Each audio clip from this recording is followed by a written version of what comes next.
Hay ciudades que no necesitan presentarse, pero bueno, lo digo por si acaso. Estamos contigo en Londres.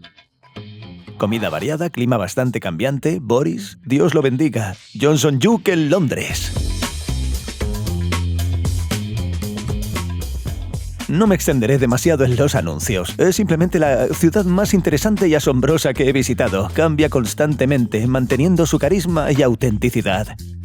Aquí es donde se genera la verdadera magia cinematográfica fuera de Hogwarts. Ya, y por muy trillado que suene, es una ciudad de contrastes. Es decir, aquí olemos a excrementos de vaca y un poco más lejos, a mucho dinero. Sin embargo, fui a la capital británica principalmente no solo para escribir un blog de viajes, y hablemos de ello después de una pequeña carrera matutina.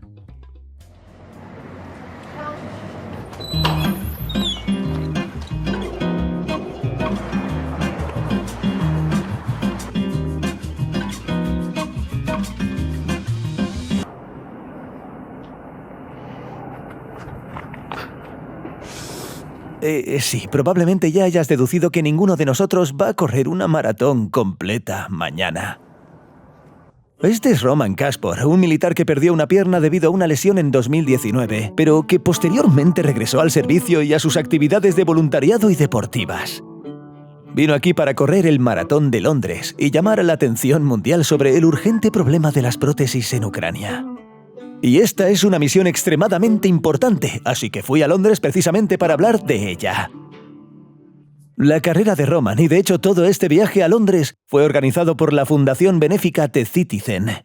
En 2021 estableció un récord ucraniano al tirar de un avión militar entero sobre una prótesis. Por cierto, el maratón no es la primera idea deportiva tan audaz de Roman, y todo esto se financió no con el dinero del fondo, gracias a la marca de té inglesa TED. Es el patrocinador principal de este fondo, por lo que estamos muy agradecidos. Ayudan a los soldados que han perdido extremidades con prótesis de alta calidad y rehabilitación posterior. La idea, en sentido estricto, tanto del maratón como del avión, es la motivación. De los gravemente heridos, la motivación que se siente al creer que todo es maravilloso, que todo es hermoso, que la vida sin pierna continúa. Bueno, incluso en algunos momentos hasta llega a ser mejor, así que... Roma se toma su situación con mucho humor y luce con orgullo ese galón en su mochila. Así que durante la carrera hablamos con mucha franqueza sobre las particularidades de vivir con una lesión así. Oye, ¿cuánto tiempo te llevó adaptarte a la prótesis y repararla después de la lesión? ¿Por qué empezaste a correr? Justo 6 semanas después de la lesión, me puse la prótesis por primera vez. Las primeras sensaciones, los primeros pasos, claro, son inusuales. Duelen un poco porque aún está fresco.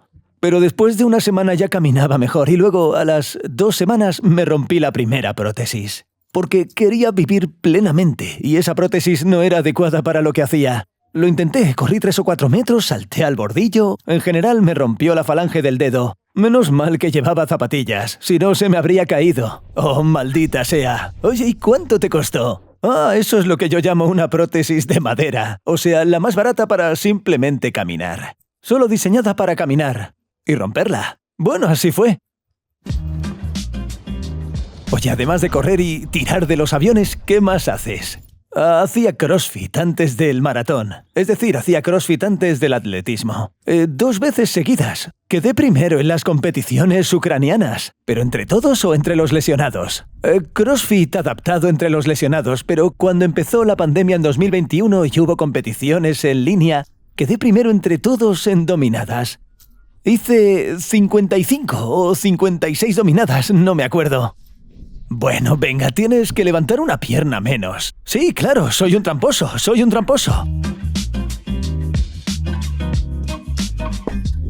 Odio las chaquetas con doble cremallera, odio lavar sartenes y odio las botas altas con suela alta. Por razones obvias.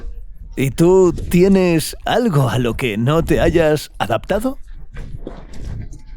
He adaptado en principio a todo. Lo único es que al acostarte te quitas la pierna y al despertarte te la pones, como si fuese un macabro recuerdo.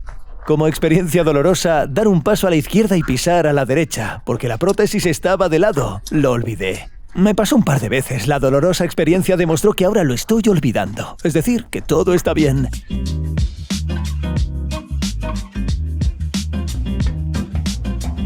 Oye, me surge una pregunta. ¿Cuál es tu relación con las escaleras? Bien, bien. Todo va genial. Me he adaptado. A veces incluso parece que la pierna del aparato sube mejor los escalones que la del cuerpo. Ya sabes, la energía cinética se expande. ¡Rayos! Parece un auténtico truco promocional. No. De hecho, nunca animamos ni aconsejamos. Pero ya sabes, una vez que pasó, recuerda, la vida sigue y todo está en nuestra cabeza. Así que así sea. Me sorprendió muchísimo la confianza y la motivación de Roman, lo que no deja lugar a dudas de que superará la maratón de Londres, pase lo que pase. Pero ya hablaremos de eso más adelante.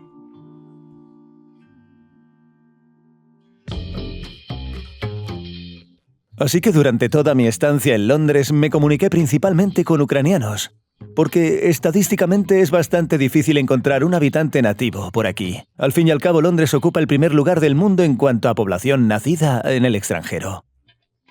Y nos referimos a quienes vinieron a trabajar desde otras regiones de Gran Bretaña. La mayoría de mis conocidos londinenses e ingleses trabajan aquí en el sector de las tecnologías de la información, especialmente en una de las oficinas más increíbles que he visto.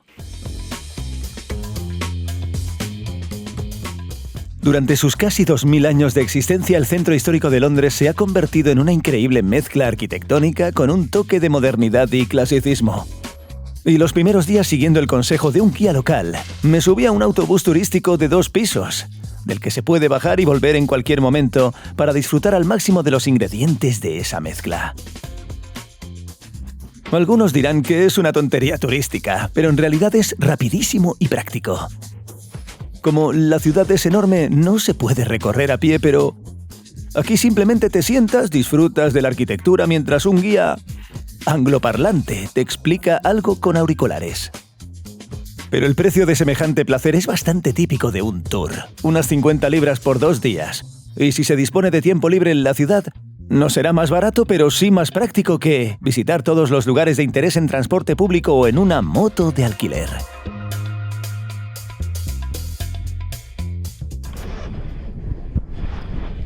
Simplemente calcula el tamaño del carril asignado para bicicletas y coches. Me gusta este tipo de planificación urbana. Hablaremos del transporte público y la infraestructura ciclista con más detalle más adelante. Por ahora, una pequeña parada turística cerca de una de las principales atracciones de la ciudad. La Torre Bridge es el puente más famoso y visible de Londres. También es el único puente levadizo sobre todo el vasto Támesis. Se construyó entre 1876 y 1994 tras ser elegido uno de los muchos proyectos mediante concurso. Y el diseño era tan complejo que la compañía de seguros lo registró como un barco. También se confunde a menudo con el London Bridge, que está a un par de kilómetros de distancia y ya existía aquí en el primer milenio, cuando Londres era el asentamiento romano de Londinium.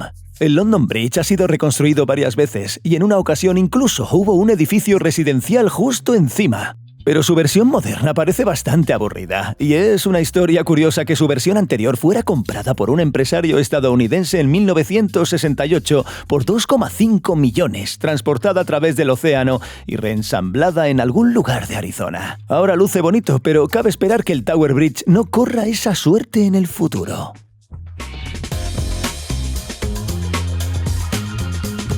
Desde el punto de vista urbanístico, un dato interesante es que desde la década de 1930 ha habido una playa urbana bajo el Tower Bridge, pero en la década de 1970 quedó cubierta debido a la contaminación excesiva, y aunque el río Támesis es ahora uno de los ríos urbanos más limpios de Europa, todavía no hay playa. Oye, pero sería genial tenerla.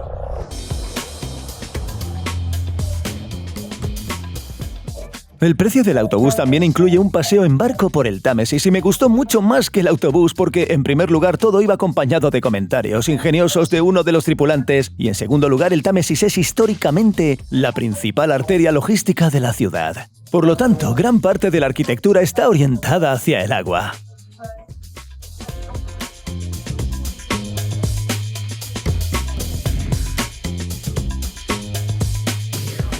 Aquí estamos navegando cerca del Teatro de Londres, que ha sido elegido como el edificio más repugnante de toda Gran Bretaña durante muchos años consecutivos. Resulta que a los británicos no les gusta mucho el estilo arquitectónico brutalista que irónicamente inventaron ellos mismos. Pero además de la diferente estética de los productos arquitectónicos, hay un detalle urbano que hace que un viaje por el Támesis sea pintoresco. Aquí está prohibido por ley colocar cualquier tipo de publicidad que pueda verse desde el barco. Y este es un punto muy importante porque las vallas publicitarias en estos lugares generarían enormes ingresos. Pero para los ingleses la autenticidad y la estética son mucho más importantes.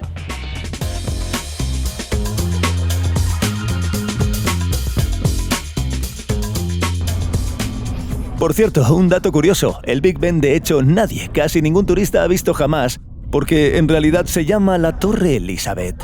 Y lo que se llama Big Ben es una enorme campana en su cima solitaria. Dicho esto, dejamos temporalmente el encantador centro de Londres y nos dirigimos a su suburbio Batford, donde se encuentra una de las atracciones más notables e interesantes para la generación millennial británica.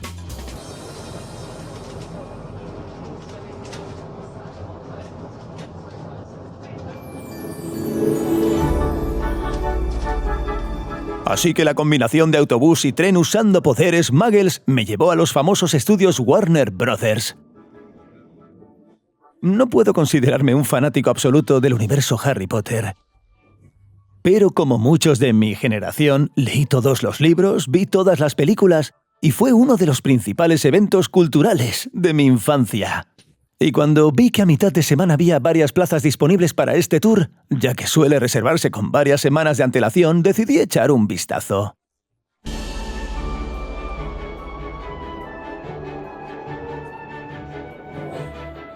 Lo más importante es que esto no es un museo ni un parque temático, sino un estudio real, donde se rodaron estas películas. De hecho, por eso vine, si no, no sé qué me haría gastar 52 libras.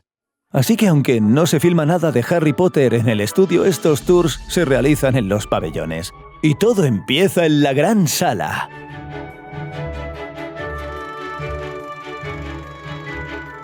Y, como muchos otros pabellones, fue diseñado y construido desde cero, prestando muchísima atención excesiva a varios detalles.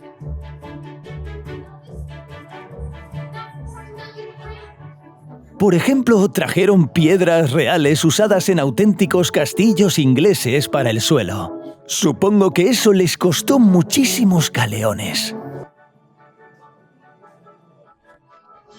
Luego empieza una enorme exposición de diversos pabellones y accesorios usados en el rodaje. Y todo parece sacado de la franquicia. Los chicos en el salón jugando al backgammon. Genial.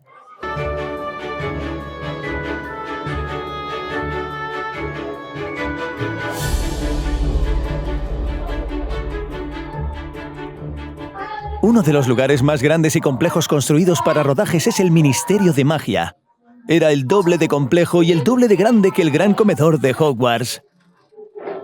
Y en los últimos episodios, cuando todos estos tipos oscuros tomaron el control, incluso construyeron una estatua real de muggles inmovilizados por enormes rocas con la leyenda «La magia es poder».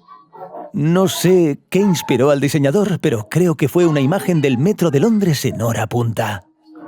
Cuando vemos películas, a diferencia de actores, directores y compositores, no prestamos demasiada atención, ni homenajeamos a los diseñadores de vestuario ni al departamento de arte en general. Hay que entender que ahora somos conscientes de todas estas localizaciones, vestuario y escenografías del universo. Pero cuando se rodaron las películas tuvieron que hacerlo todo desde cero, es decir, leer un libro e imaginar cómo debería verse en la pantalla. Sí, es posible y por supuesto tenían ciertas referencias de la vida real. Planeo visitar varias de ellas. Si hago eso os dejaré un pequeño adelanto por aquí. Pero ante todo se requiere un nivel increíble de creatividad para inventar todo esto y de ingenio para construirlo. Tengo una cola enorme de gente que quiere tomarse una foto, así que puedo detallarlo. Fuera de contexto se podría considerar como una gran zona temática de fotos. Pero si se profundiza en los detalles se revelan muchos detalles de ingeniería interesantes sobre la producción cinematográfica. Potteriana comenzó a rodarse en el año 2000 y en aquel entonces no había posibilidades técnicas para grabar con croma ni en 3D. Por lo tanto, se solían utilizar efectos visuales y miniaturas. Por ejemplo, esta maqueta de Hogwarts se utilizó en las primeras entregas para crear planos generales.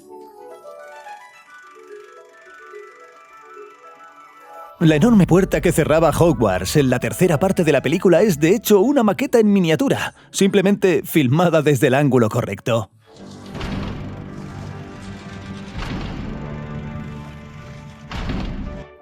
Había un montón de tipos de robots mecánicos en las obras de lo que podría haber imaginado.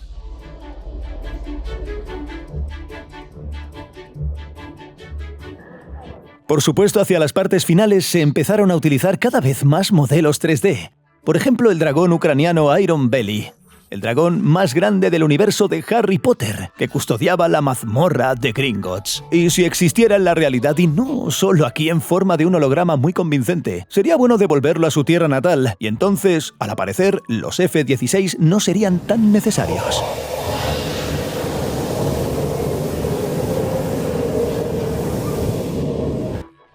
Por cierto, sobre el banco Gringotts, todos sus interiores, detalles e instalaciones también fueron prácticamente recreados, y todos los empleados duendes fueron interpretados por personas con discapacidades de crecimiento. Se confeccionaron trajes, máscaras y manos a medida para cada uno. ¿Eso está a la venta? No, por desgracia no. En fin, son feos, así que no creo que me quedasen bien.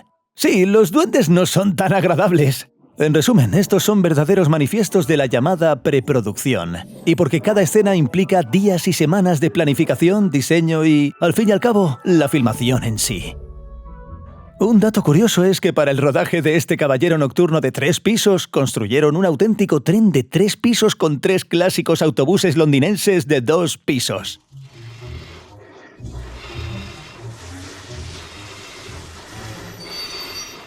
Y sí, también hay cola.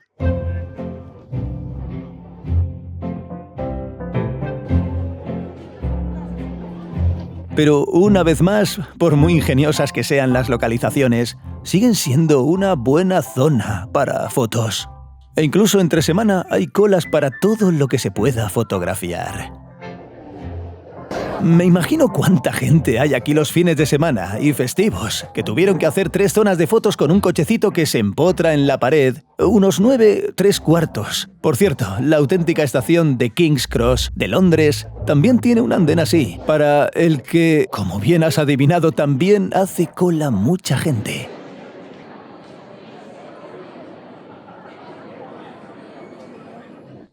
Pero a pesar de mi ironía, hice cola en un Harry Potter durante 15 minutos. Sin embargo, su objetivo no eran los me gusta de Instagram, sino la satisfacción de mi paladar. Aquí puedes probar la supuesta cerveza de mantequilla exclusiva que solo elaboran aquí.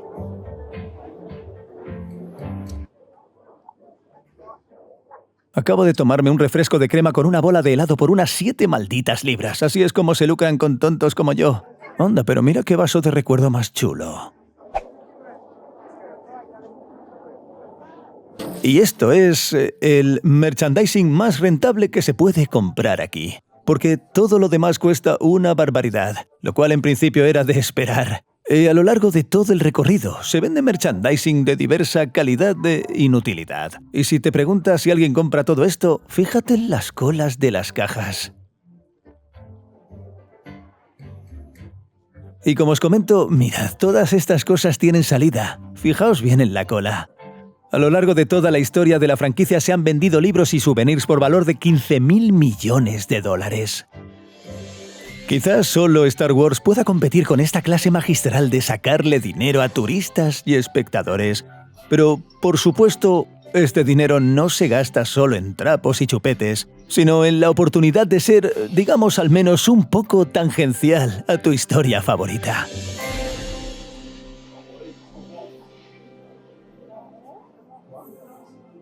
Sin embargo, no solo Harry Potter se filmó y creó en Londres e Inglaterra, y no hace falta ir muy lejos para encontrar ejemplos. En estos mismos estudios, Nolan rodó su inigualable trilogía de Batman. Y para enumerar todas las películas y todos los héroes tanto extranjeros como nacionales que aparecieron en las calles de Londres, tendría que hacer un vídeo aparte. Uno de los personajes más famosos y con más aires británicos es el legendario agente 007. No existe un estudio independiente con locaciones de rodaje para las películas de James Bond, ya que éstas se filmaron principalmente en locaciones reales. Y este es uno de los edificios más reconocibles de la serie Sede del MI6 en Londres. Y realmente es Sede del MI6 en Londres. Incluso aparece así en Google Maps. Pero como era de esperar, no se realizan excursiones allí. Sin embargo, hay varias reseñas en el mismo Google Maps y son ejemplos de auténtico humor inglés. Oye, a diferencia de estas reseñas, el edificio en sí es muy serio. Está rodeado por una valla alta y repleto de cámaras de vigilancia. Por cierto, en cuanto a número de cámaras per cápita, Londres es el primero de Europa y el primero del mundo fuera de Asia por un amplio margen. Comenzó a instalarse aquí uno de los primeros del mundo a mediados del siglo XX debido al alto nivel de delincuencia y la necesidad de vigilar su extensa red de transporte público. Así que en algunos casos podemos decir que una cámara de vigilancia es un símbolo de la ciudad, al igual que una cabina telefónica roja. Pero sigamos con las cámaras de cine. Muchas películas icónicas se rodaron en Londres, pero lo que más me entusiasmaba era la idea de visitar no una localización de Harry Potter o James Bond, sino este pequeño callejón. Es clavado exactamente igual que una de mis series favoritas de los últimos años. Parece que el entrenador Lasso aparecerá por la esquina y el abuelo que pase por allí le dirá una especie de jaque mate inglés. ¡Idiota! ¡Buen trabajo! Esta serie trata sobre un entrenador de fútbol americano que de repente se encuentra al mando del club Richmond, proveniente de fútbol europeo. Pero no trata de deportes en absoluto. Comienza como una comedia desenfadada sobre un estadounidense que aprende sobre la cultura inglesa, pero se vuelve más enriquecedora y conmovedora a medida que avanza la historia. Y aborda temas importantes como la amistad, las relaciones, la autoestima y la salud mental. Una serie que conmocionó a un anciano como yo y que recomiendo muchísimo. ¡Mira qué bufanda! ¡Me gusta! ¡Idiota! Parte de las localizaciones donde se rodó Ted Lasso se encuentran en una zona real. Richmond. Se encuentra al suroeste de la ciudad y es muy acogedora con sus edificios georgianos de baja altura, sus parques y sus tranquilos diques del Támesis. También es una de las zonas más caras de Londres, lo que justifica plenamente la palabra rico en el nombre Richmond.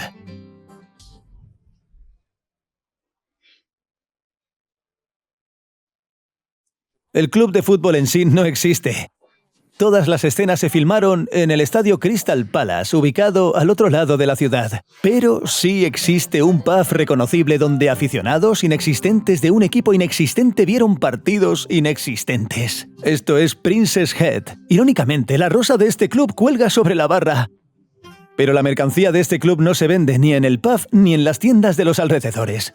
De hecho, la licencia del extinto club pertenece a la empresa Nike, que podrás encontrarla en su sitio oficial. Por lo tanto, la ropa del rodaje de la primera temporada simplemente cuelga en los escaparates junto con las fotos de los dueños de estos establecimientos como una muestra de orgullo por la herencia futbolística de la zona, que solo existe en las pantallas pero que sin embargo se ganó el corazón de muchos aficionados de todo el mundo.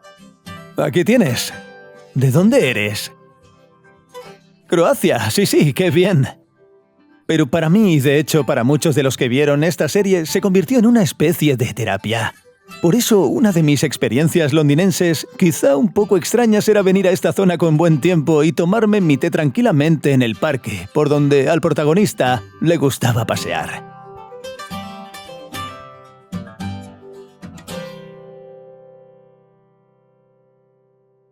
Este callejón con césped se llama Richmond Green. Pero la zona es conocida principalmente por el Royal Richmond Park, que se encuentra a pocos kilómetros de allí. Y el parque no es un parque de atracciones en sí, sino una enorme zona con árboles, césped y, con suerte, ciervos.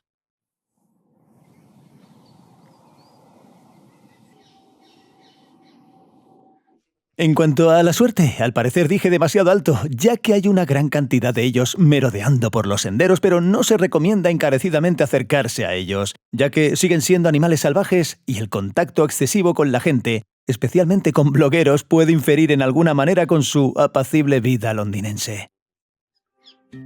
Sin embargo, su apacible vida londinense se ve perturbada sobre todo por los tiroteos regulares. Cada año, en noviembre y febrero, cazadores con licencia matan a unos 300 ciervos.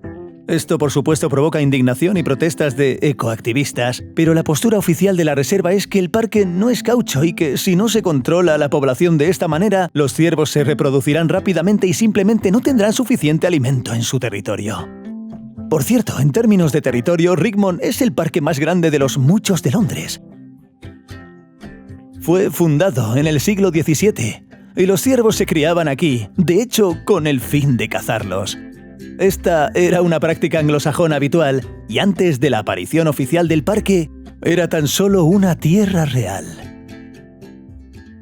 Uno de los lugares interesantes de Rigmond Park es King Henry's Hill. Históricamente era un mirador tan importante que se podía ver Windsor en una dirección y Londres en la otra. Pero lo más interesante es que en el siglo XVIII, cuando todo estaba un poco cubierto de maleza y transformado, quisieron destacarlo. Una vista de la Catedral de San Pablo ubicada a 16 kilómetros de aquí. Y siguen haciendo agujeros en los árboles para que se pueda ver. En algún lugar por allí se puede ver San Pablo. Para que lo entendáis mejor, hay que utilizar esta herramienta. Así que han mantenido fielmente esta ventana al centro de Londres durante varios siglos. Pero por supuesto, no en todos los árboles del parque levantarán la mano para cerrar algunos agujeros. Aquí está el llamado roble real rodeado por una valla. Se estima que tiene unos 750 años. No soy un gran naturalista, pero realmente es impresionante, así que le deseamos muchos más días de verano. En general, Rigmond Park es una especie de oasis de naturaleza salvaje en Londres, y me gustó mucho precisamente por su agreste entorno y en cierta medida por su carácter primitivo. La desventaja es que está bastante lejos del centro y es bastante grande. Por lo tanto, para todo esto se necesita dedicarle bastante tiempo. Pero en la capital inglesa, de hecho, no hay ningún problema para reencontrarse con la naturaleza sin alejarse mucho del centro. Londres, aunque grande, es extremadamente verde y una ciudad respetuosa con los animales. No es sorprendente ver ardillas y a veces se pueden ver zorros de verdad. Y aquí es absolutamente normal tener granjas cerca de los distritos financieros. Y no me refiero a zoológicos ni parques de contacto, sino a granjas de verdad. Este lugar se llama Machut y es la granja de este tipo más grande de toda Europa en un centro urbano. Se encuentra en la llamada Isla de los Perros o Península de los Perros, famosa principalmente por sus muelles y empresas industriales. Y fue uno de los principales objetivos de los alemanes durante los bombardeos de los años 40 y 41. Por eso aún se conserva aquí un cañón antiaéreo similar desde la Segunda Guerra Mundial. Justo en medio de una granja con... creo que pavos. Después de la Segunda Guerra Mundial, cuando este terreno no se utilizó para nada, se pensó en destinarlo a desarrollo urbanístico. Pero la comunidad de la península se opuso y decidió utilizar esta zona residencial londinense, posiblemente artificial, para crear una granja, criar diversos animales domésticos y permitir que los ciudadanos interactuaran con ellos.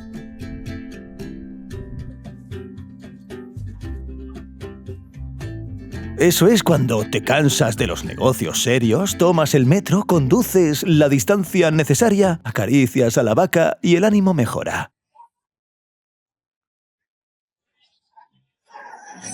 Pero no voy a sacrificar a los lechones porque sé de dónde viene el dicho tan codicioso como un cerdo. Si lo sabes, lo entiendes.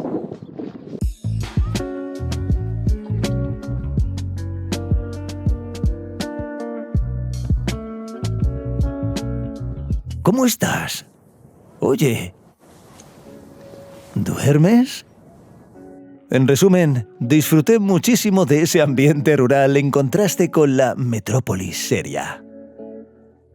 Es decir, aquí olemos a excremento de vaca y un poquito más lejos a mucho dinero.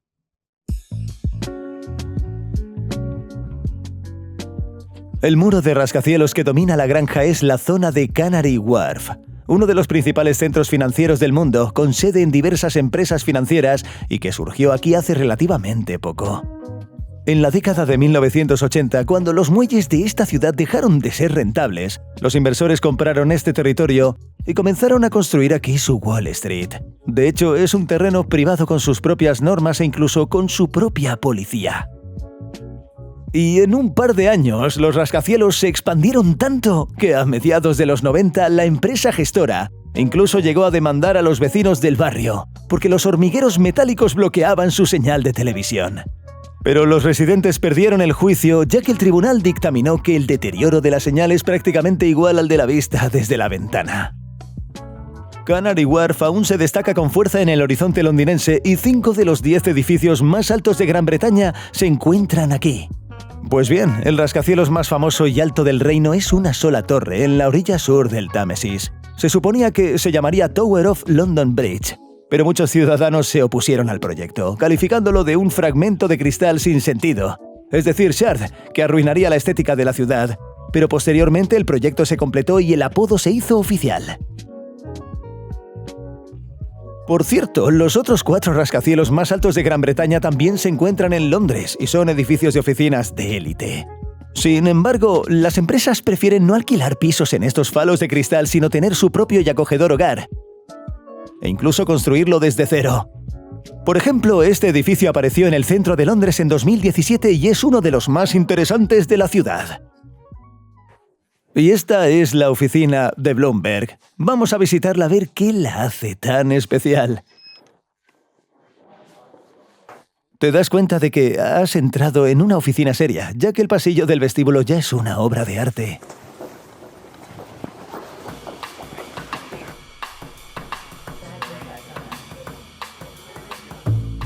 En la cima te recibirá un impresionante vestíbulo con una gigantesca escalera de caracol y una sala de estar con vistas al centro histórico de la ciudad. En el centro de Londres, por ley, no se puede construir nada más alto que la Catedral de San Pablo y que sea visible desde todos los ángulos, así que en este edificio de oficinas se implementó una tecnología muy innovadora. Este cristal está hecho de una manera especial. Cuanto más lejos estás, más se acerca a la cúpula de la catedral. Es una pasada, realmente parece un truco óptico. Y como siempre en las buenas oficinas hay un bar con bebidas y aperitivos ilimitados para todos los gustos. Y aquí está, caramba, la cafetera más futurista que he visto en mi vida. Ajuste la concentración del expreso en la pantalla táctil.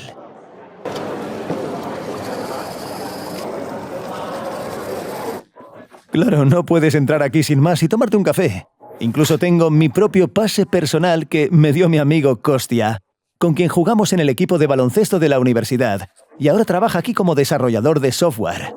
Antes de venir aquí, estudió en universidades australianas e inglesas, pero obtuvo su formación en la Universidad Nacional de Radioelectrónica de Kharkov. En Bloomberg, la mayor parte del código está escrito en C++, por eso lo necesitaba ya que estudié en Gire. Además, muchos de los proyectos en Gire se prepararon con base en la metodología de gestión ágil y demás. ¿En Gire? ¿Estudiamos en otro Gire? ¿O quieres decir que es ágil como negociar la protección laboral? No, Scrum, todo eso. La mayoría de nuestros proyectos se crearon con la metodología ágil. ¿Crees que la educación ucraniana después de todo no es tan inútil como mucha gente piensa? Por supuesto, es posible adquirir una base de TI mucho más rápido sin el Departamento de Protección Laboral. Oye, visita el enlace del vídeo. Seguramente encuentres cosas de tu interés.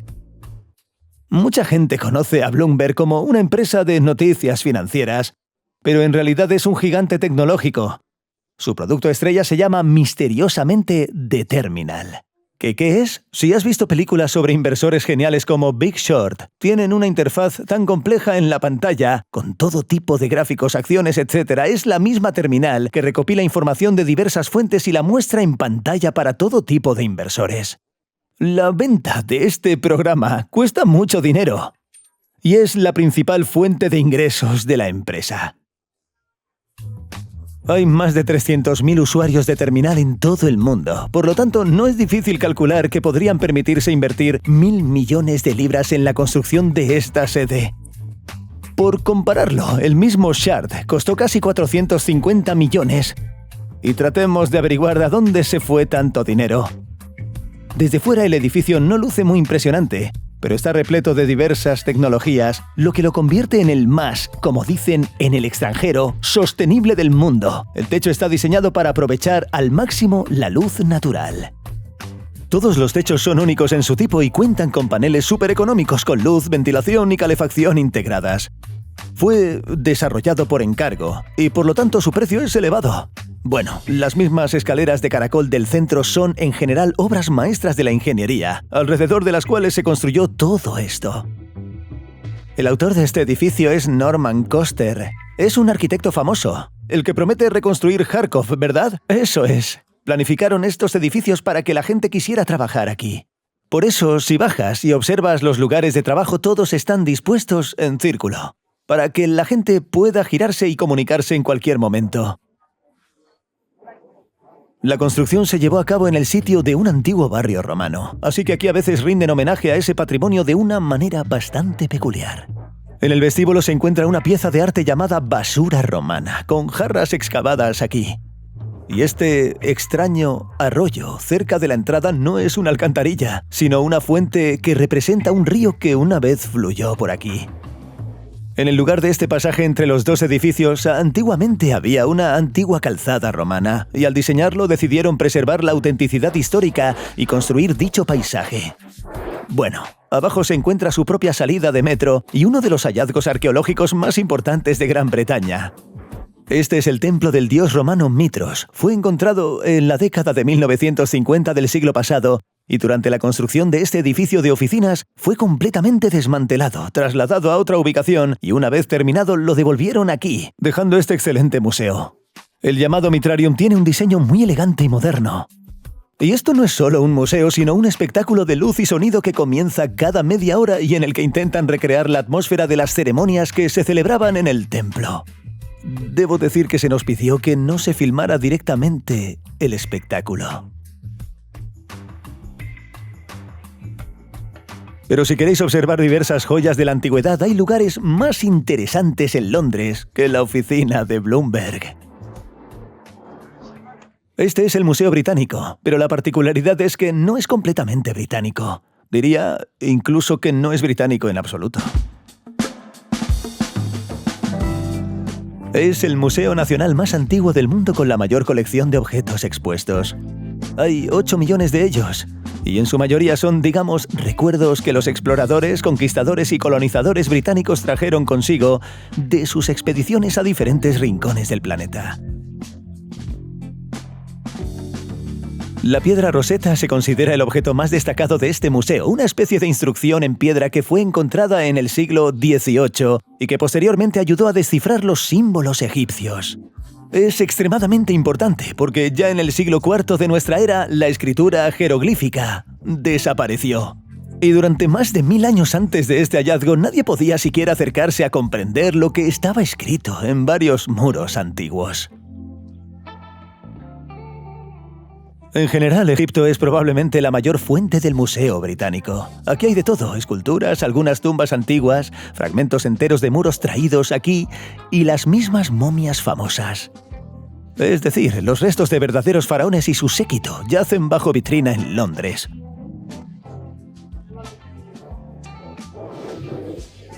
¿Momias de gatos? Sí, son momias de meninos. Y escuché un chiste en alguna parte sobre que las famosas pirámides siguen en pie en Giza, porque era incómodo llevarlas al Museo Británico. Y surge una pregunta lógica. Ya que estamos en el siglo XXI, ¿por qué no devolver todos estos tesoros a los países a los que pertenecen? El problema es que hay una ley que dice que el Museo Británico no puede hacer eso, Ale. El matiz es que los propios británicos redactaron esta ley en 1963. Imaginaos estas negociaciones, una delegación egipcia llega y les dice devuélvenos esta cabeza de nuestro faraón. Y así son, estaríamos contentos, pero ya sabéis, la ley es la ley. Pero ustedes mismos redactaron esta ley.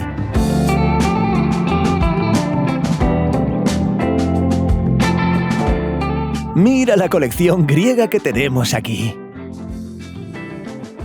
En resumen, el origen de este establecimiento, por decirlo suavemente, es bastante confuso. Es de hecho un enorme alijo de objetos robados. Pero desde el punto de vista científico es simplemente un hipermercado entre museos. Con una sola visita se pueden cerrar casi todas las ideas sobre diversas antigüedades. Bueno, como os imagináis, Londres tiene una cantidad increíble de museos, galerías de arte, antiguas residencias reales, museos de diversos logros marítimos, transporte y equipamiento. Pero lo que es notable, la mayoría son gratuitos.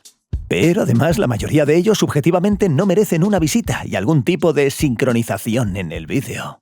Pero el museo que merece la pena destacar es el Museo de Historia Natural.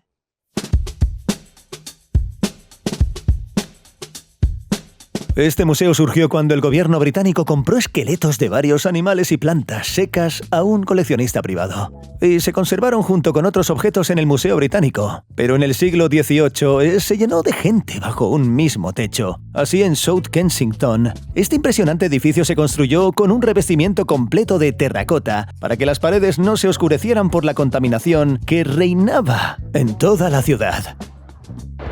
La sala más famosa y con diferencia la más hermosa del museo es Hindley Hall, con el esqueleto de ballena azul bajo el techo. Esta monumental sala, al igual que la fachada, también está hecha completamente de terracota y diseñada para parecer un verdadero templo de la naturaleza. Y no es solo eso, el fundador de este museo no compartía en absoluto la teoría de Darwin y creía que, después de todo, toda la evolución animal tuvo un origen divino. Pero finalmente Sir Charles Darwin se sentó personalmente en este templo y se añadió al museo un edificio moderno que lleva su nombre. Este es un laboratorio de investigación donde se estudian e investigan diversas especies del mundo animal. Y aquí hay otra cúpula de 8 pisos.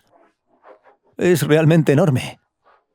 Ni siquiera cabe en el gran angular, donde se almacenan especímenes de diversas especies. Se puede subir en ascensor, sí, y recorrer 2 pisos de una exposición no muy interesante, la verdad, con insectos, mariposas y diversas presentaciones.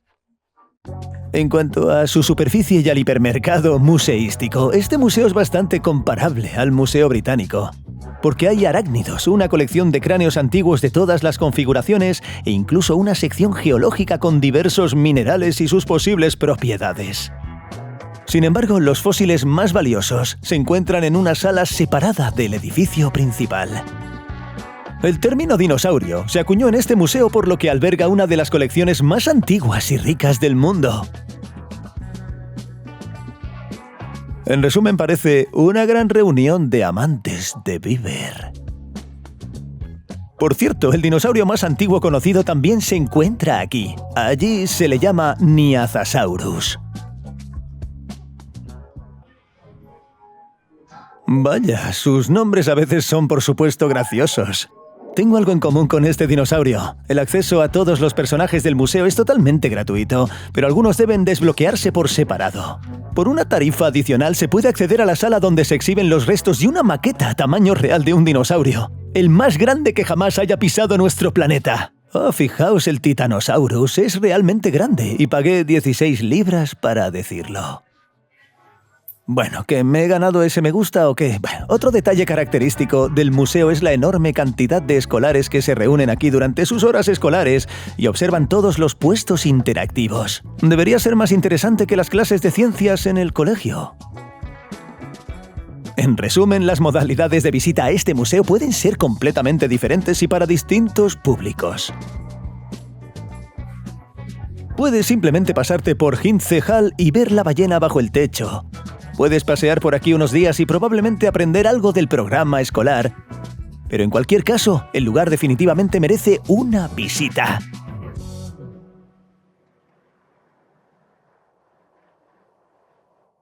Bueno, decidí bajar un poco el ritmo de exploración de la ciudad y simplemente me dediqué a alimentar a unos patos.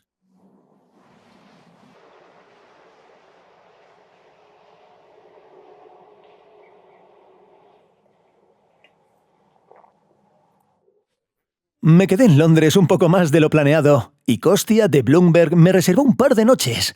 Él y su novia viven en un complejo de apartamentos extremadamente acogedor, en el que desde el balcón del patio interior hay un pequeño estanque, donde nadan patos y otras aves. Y un jardín verde, muy verde, donde a veces aparecen zorros. Y esta es una auténtica obra maestra del urbanismo. Un auténtico jardín japonés con estanque, fuentes y bancos ocultos en las profundidades. Solo los residentes del edificio tienen acceso, y además hay un aparcamiento subterráneo oculto bajo esta preciosidad. La desventaja es que el alquiler de una vivienda en un complejo como este ronda las 2.500, 3.500 libras al mes, y la compra cuesta alrededor de 1 millón. Bueno, a ver, es lo que tiene, esto está al lado del Tower Bridge. Resulta que incluso los edificios residenciales más comunes de Londres tienen algo que destacar. Así que si eres un apasionado de la informática puede que encuentres algo interesante. Y volviendo al tema de Londres, cuanto más tiempo paso en esta ciudad, más me doy cuenta de que, paradójicamente, hay muchísimo más que visitar, conocer y comunicar. Por lo tanto, en algún momento simplemente hay que escribir un punto y aparte. Pero dividamos nuestra historia en 2 partes y en la segunda profundizaremos en el urbanismo y en los aspectos de la vida cotidiana de Londres. No puedes simplemente tomarlo y pedir cita con un médico con antelación. No tenemos tienda, pero sí un bar. Hablaremos del transporte público local único y de una infraestructura ejemplar. Viviría en Londres aunque solo fuera por estas maravillosas ciclovías. ¿Y de verdad toda Gran Bretaña apoya a Ucrania con tanto fervor? Esto es Pritula. ¿Pritula? ¡Yes! Por supuesto volveremos a Roman y al Maratón de Londres. Hablaremos un poco sobre el fútbol londinense, las tradiciones gastronómicas de Londres y los diversos aspectos que hacen que esta ciudad y este reino sean tan únicos. Así que si no te lo quieres perder, no te olvides de suscribirte al canal. Y no dejes de darnos corazones y likes y esas cositas que tanto nos gustan, ¿eh? Como siempre, muchas gracias por ver este vídeo y nos vemos en la próxima aventura.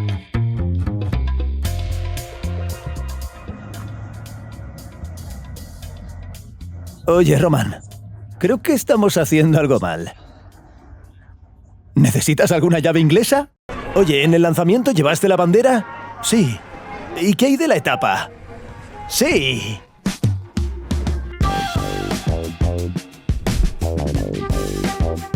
Entonces la ubicación de este vídeo sigue siendo Londres. Pescado con patatas fritas, una taza de té, comida horrible y un clima aún peor. Mary Poppins, Londres.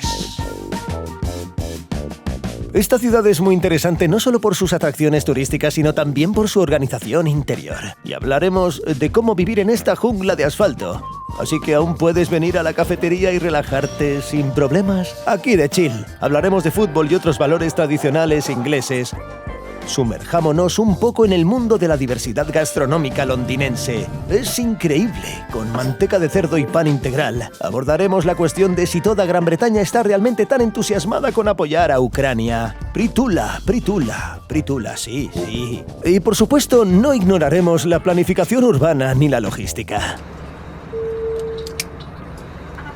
Empecemos por la llegada, así que puedes visitar Londres a través de uno de los 6 aeropuertos urbanos y suburbanos, y aquí está su mayor concentración entre las ciudades del mundo. Por eso solo quienes no son locales prestan atención a los aviones que vuelan constantemente por el cielo. Se acaban acostumbrando. Para mí, el transporte público urbano es uno de los temas más interesantes de cualquier metrópoli. Y si algún sistema de transporte en el mundo merece un museo propio, ese es sin duda el de Londres.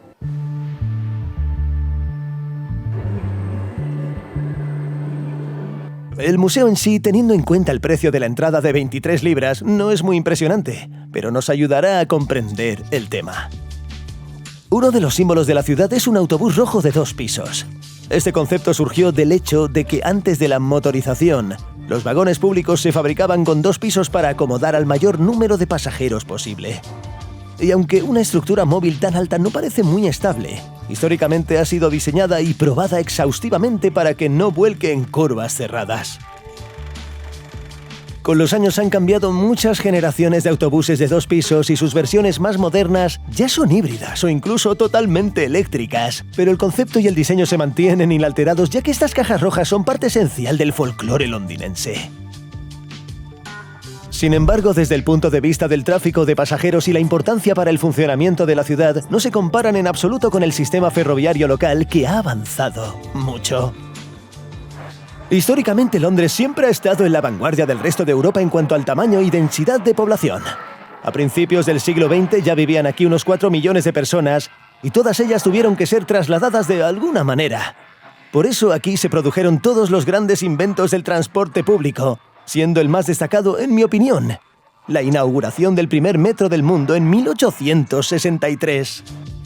Fue un proyecto de ingeniería increíblemente difícil, ya que no se habían realizado estudios geodésicos serios y se trabajaba con equipos rudimentarios para los estándares modernos. Sin embargo, los túneles se construyeron con extrema precisión y calidad, y aún se utilizan.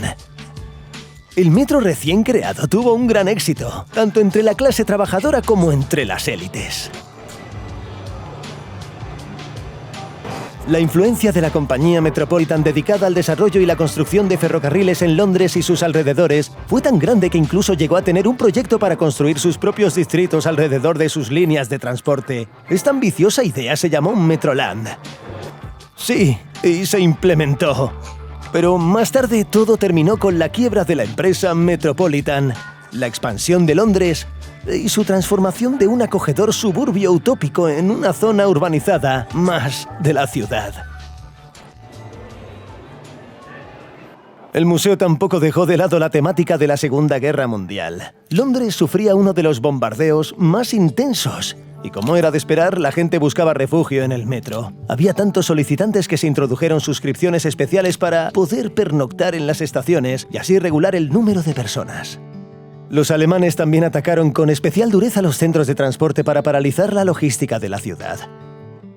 Por lo tanto, para los empleados del transporte público que seguían funcionando, se instalaron mini refugios metálicos donde se escondían, se encerraban y esperaban a que terminara la alerta aérea. Es físicamente muy incómodo estar en esta cápsula, pero una decisión así podría salvar más de una vida.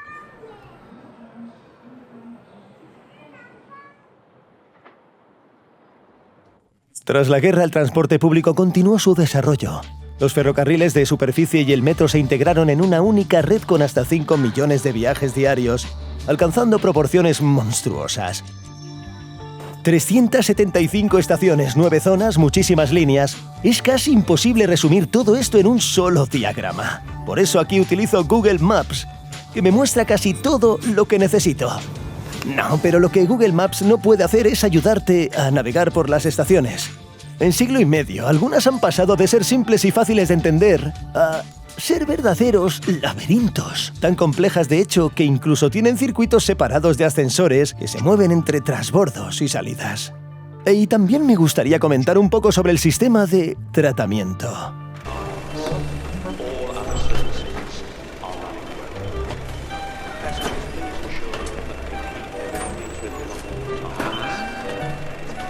No sé si esto ocurre en otras grandes ciudades, pero me impresionó mucho cómo pagan el transporte en Londres. Así, al entrar, pasas tu tarjeta o Apple Pay o Google Pay y no te cobran nada. Luego, al salir, vuelves a pasarla y dependiendo de cuántas estaciones pases, qué zonas de la ciudad cruces y cuántos transbordos hagas, se te cobra algo. Pero hay un límite más allá del cual es imposible gastar en un día. Y también depende de la zona que haya cruzado el pasajero. Y resulta sumamente conveniente si el mismo pasajero se desplaza por la ciudad durante todo el día. Además de los medios de transporte tradicionales, se está integrando gradualmente algo nuevo en el sistema de transporte urbano. Por ejemplo, el teleférico. Es el único en Londres hasta ahora, pero lleva los símbolos familiares del transporte londinense. Pero la tarifa se calcula sobre el mismo límite diario y es de 6 libras por trayecto.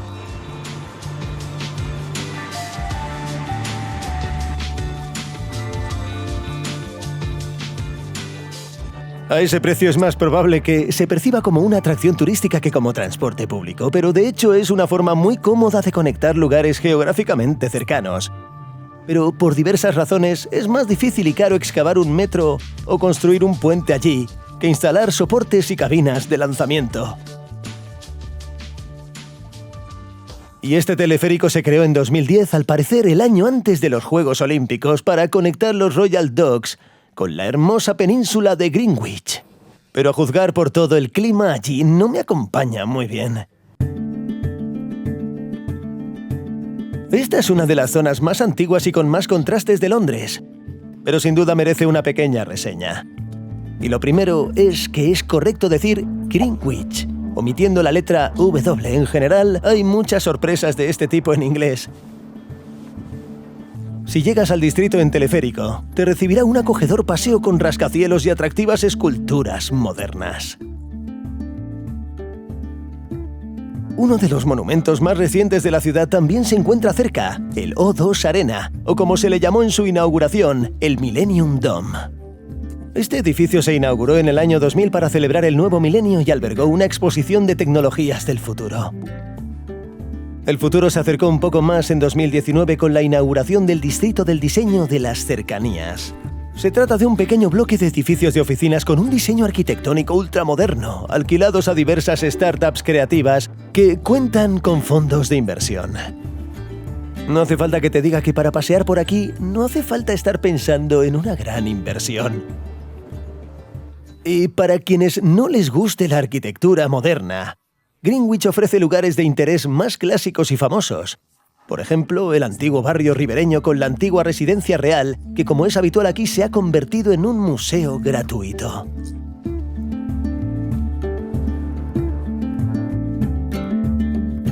Pero antes que nada todos escuchan la expresión «el tiempo según Greenwich», y el lugar más famoso del distrito se encuentra en una colina, y está relacionado con ella.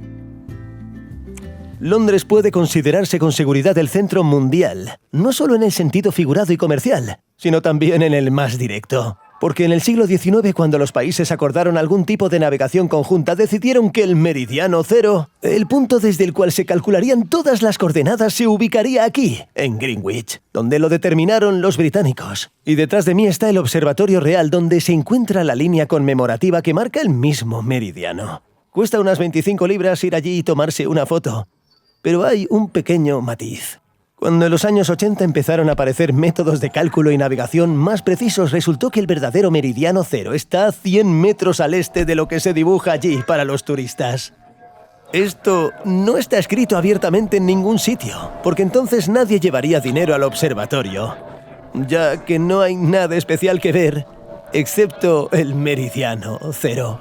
Pero vale la pena subir aquí de todos modos porque hay una vista muy bonita de la ciudad. ¿La veis bien? Mirad qué vistas son impresionantes.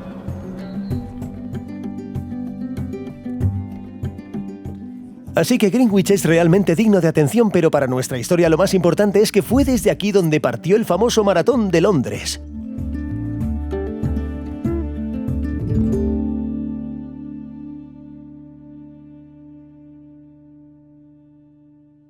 Venga, dejadme que llegue a Londres con la fundación benéfica Citizen y Roma Kaspar, un militar que perdió una pierna a los 19 años, pero no su pasión por el deporte. Roma es una persona sumamente motivadora y lo conocimos con más detalle y repasamos su historia en el vídeo anterior. Vino aquí para denunciar el problema de las prótesis en Ucrania, ya que el Maratón de Londres, entre otras cosas, es una plataforma mediática muy poderosa. Cae una llovizna, lo que crea unas condiciones muy agradables para correr. Al parecer Roma ya se ha puesto el dorsal, se ha puesto los pies en las manos y nosotros, todo su grupo de apoyo, vamos a la salida. Además de los representantes de la fundación, el equipo de apoyo incluía periodistas extranjeros y ucranianos interesados en la historia, lo que le permitió conseguir cobertura antes de la salida. Uno de los objetivos es terminar con la bandera de Ucrania firmada por el propio Zaluzny, para luego subastarla y destinar los beneficios a una importante recaudación de fondos. En mi opinión, una iniciativa genial. Sí, una comprobación previa al lanzamiento. ¿Llevaste la bandera? Sí. ¿Y la pierna? ¡Claro que sí!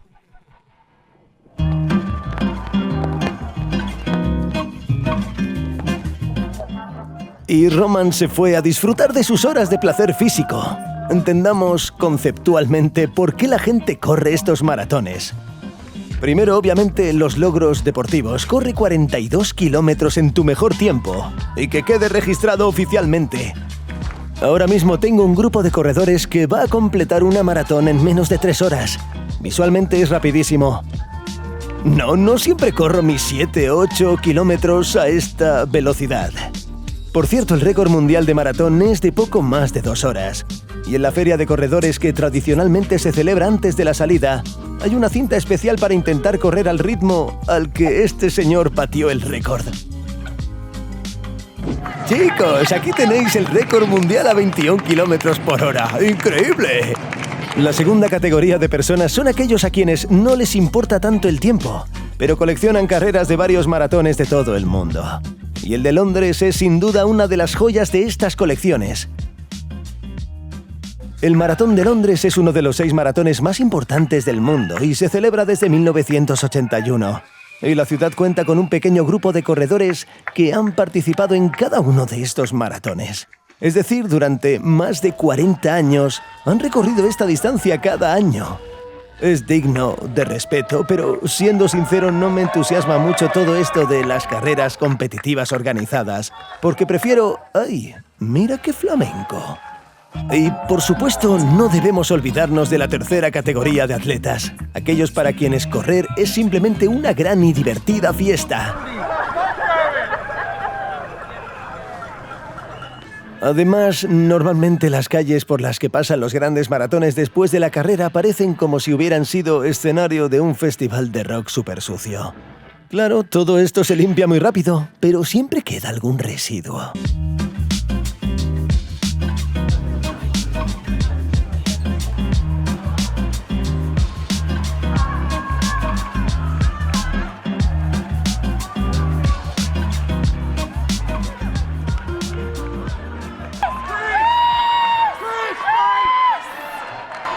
Personalmente me encanta correr, pero no entiendo bien el sentido de este tipo de carreras organizadas y nunca he tenido la ambición de correr una carrera importante o simplemente un maratón. Porque se invierte mucho tiempo en registrarte, en llegar a la salida y luego corres por una ruta preestablecida con un montón de gente, con espectadores viéndote sufrir. Pero es que incluso, sí, pagan por ello. Además, antes de gastarte casi 150 libras en el dorsal, todavía tienes que ganar la lotería. En 2023 participaron un total de 50.000 personas, pero cientos de miles solicitaron participar. Así que empezar en la carrera principal es un logro en el ámbito de la fortuna. Y terminar en la carrera principal, incluso con una prótesis, es solo una especie de sueño. Oye, ¿cuánto tiempo corriste antes del maratón? 14 kilómetros. ¿Y qué opinas de la diferencia? Se siente un poco.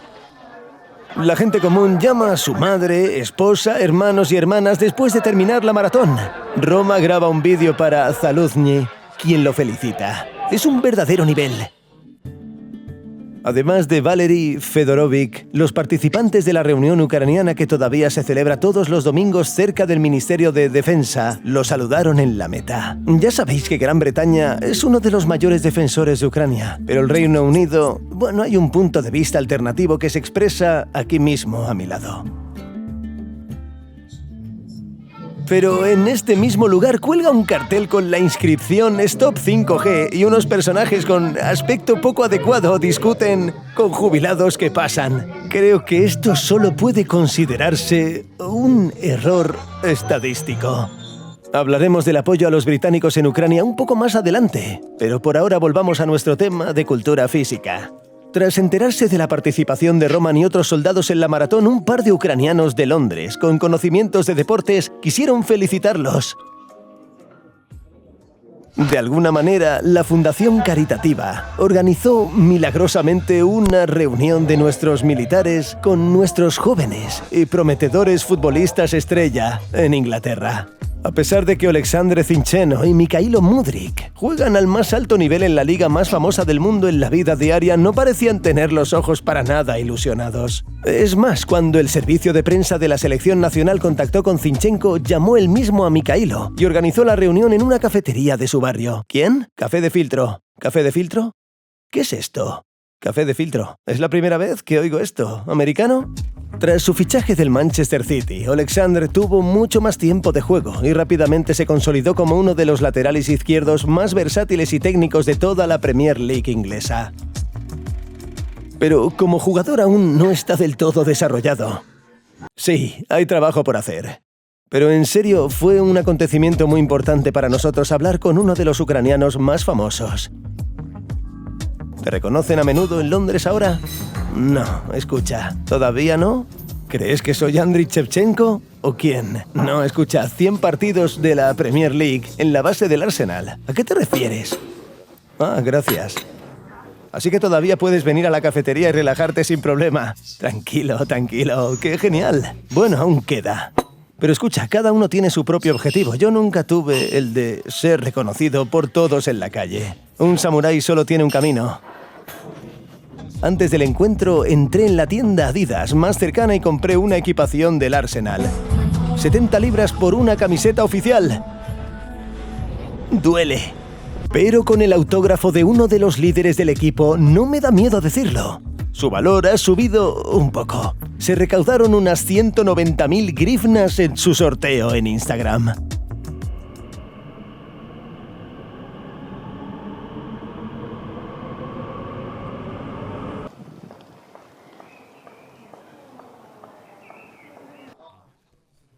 Fui al norte de Londres para demostrar la importancia del fútbol en esta ciudad y en este país. Hoy en día, Highbury es una zona residencial pequeña y muy agradable, que está junto al estadio del Arsenal y está casi extinto. Porque todos estaban en casa o en los bares viendo el partido más importante de la temporada. Ese día el Arsenal de Zinchenko jugaba contra el Manchester City, su antiguo equipo, y quería capturar el ambiente del pub y quizás charlar con los lugareños sobre algún tema futbolístico. Pero cuando llegué los bares estaban llenos, el Arsenal ya iba perdiendo y me miraban de reojo simplemente porque llevaba una cámara. Por lo tanto, decidí abandonar mi plan de fotografiar, aunque no es ni de lejos la comunidad de aficionados más famosa de la ciudad. Hoy no hay un buen ambiente en Highbury. Probablemente escuché un montón de palabrotas en inglés, porque el Arsenal probablemente perdió todas sus opciones de ganar el campeonato hoy.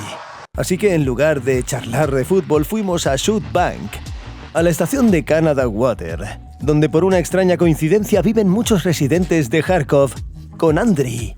Cuando llevaba una barba horrible, trabajamos juntos en Altexoft, y ahora he visitado a su familia para hablar de la vida en Londres. ¿Cuánto gastas al mes viviendo aquí? Si no cuentas los impuestos, son 3.000 para alquilar un apartamento, más el impuesto municipal y todos los pagos de servicios, y hasta 1.000 para comida. Bueno, todavía queda un poco para algo, no sé, ropa o algo más. Sí, bueno, no sé, más o menos, es decir, unos 4.000 al mes. No es la zona más céntrica de la ciudad, pero la presencia de una estación de metro cerca hace que el precio de un apartamento de 3 habitaciones sea muy razonable. En cuanto a costes totales y alquiler, Londres es la segunda ciudad europea, solo superada por las suizas. En Londres, si trabajas en equipo, es más o menos normal. Si es una persona trabajando y es una familia con 2 hijos, entonces es muy difícil. O no sé qué tipo de trabajo deberías tener o es muy difícil. Al mismo tiempo, Londres y Gran Bretaña en general no son una jungla de asfalto donde cada uno vive solo. Todavía queda algo de socialismo europeo saludable por aquí. Y lo más interesante es que no se trata solo del socialismo estatal. Por ejemplo, tengo amigos que no ganan mucho. El marido cambió de trabajo y estuvo varios meses intentando encontrar otro. Y enviaron a su hijo a una guardería privada. Y cuando muestras tus ingresos a la guardería, tienen una política directa de ayudar a las familias que no pueden pagar. Es una escuela privada, lo que significa que ni siquiera es pública. Y les dieron un descuento de aproximadamente el 90% en sus estudios. ¿Pero en base a qué? En base a que llegaron a través de un concurso, pero no tienen dinero para pagar esta escuela. Pero si cambias de trabajo, consigues un aumento, simplemente les das tu nueva información. Por ejemplo, mi situación financiera ha cambiado y puede eliminar estos descuentos. Es decir, si perdiste tu trabajo en Ucrania, te enfermaste, etc., entonces esos son tus problemas. Y al comparar la vida en Ucrania, tarde o temprano llegarás al tema de la medicina. En resumen, es tal que si te estás muriendo, te llevarán del otro mundo. Pero si simplemente tienes algo que no es urgente, entonces es simplemente un infierno. Es decir, no puedes simplemente pedir cita con un médico con antelación. La inscripción abre hoy mismo y tienes que estar al teléfono media hora a las 7 de la mañana o ir a hacer cola solo para inscribirte en medicina general. Es como... ¿Terapeuta? Un terapeuta, sí. Y por ejemplo, si tienes algo que no es terapéutico, sabes que algo te duele y necesitas ver a un especialista, entonces primero tienes que buscar en un médico de cabecera para obtener su número de referencia, para poder llegar a ese especialista. Y es un infierno. Sí, es un auténtico infierno. Bueno, pero si tienes seguro médico también hay hospitales privados disponibles. Bueno, cuesta mucho dinero. Pero si está cubierto puedes hacerlo mucho más fácilmente. Es decir, la medicina básica en Gran Bretaña es gratuita para todos, pero un paso más allá y empiezan los costos. Por eso incluso en su sitio web oficial, el gobierno, recomiendan a todos los visitantes del país tener un seguro de viaje adecuado.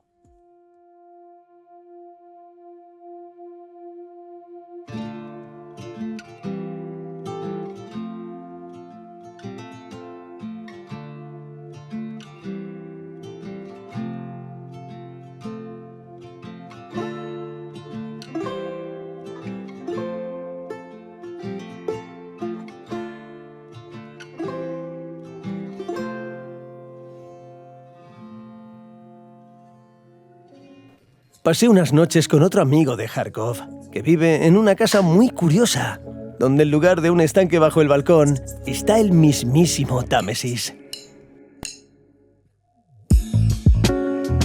Una amplia zona en la orilla sur del Támesis se llama Southwark. Ha existido aquí desde el primer milenio, pero no se consideró parte de Londres hasta finales del siglo XIX, debido a que todos los negocios principales se concentran en la costa norte. Aquí la vivienda es más barata y se considera menos exclusiva, aún así es muy acogedor. Hay muchos edificios portuarios antiguos interesantes, incluso pubs más antiguos y por supuesto el paseo marítimo, que es un placer recorrer por la mañana. Pero una ubicación tan ribereña impone ciertos matices logísticos. Por ejemplo, al otro lado del río hay un pub llamado Grapes. Su propietario es Ian McKellen, el mismísimo Gandalf. Pero para llegar allí, desde donde actualmente me alojo, hay que caminar al menos 1 hora porque el puente más cercano está quién sabe dónde. Y por alguna razón los ferries no han funcionado últimamente. Eso es Londres, así que los ferries por el Támesis no son solo una excursión divertida, sino un transporte público completo e integrado en un único sistema urbano. Bueno, en mi opinión, la forma más cómoda de llegar al centro es en rovers. Y en la ciudad también hay un servicio municipal para alquilarlos, incluso a un precio muy razonable, 1,65 libras por media hora. Sin embargo, su aplicación es muy deficiente y tardé unos 10 minutos en intentar registrarme y hacer un pago. Pero al final aproveché la oportunidad y cogí una de las bicicletas eléctricas de empresas privadas.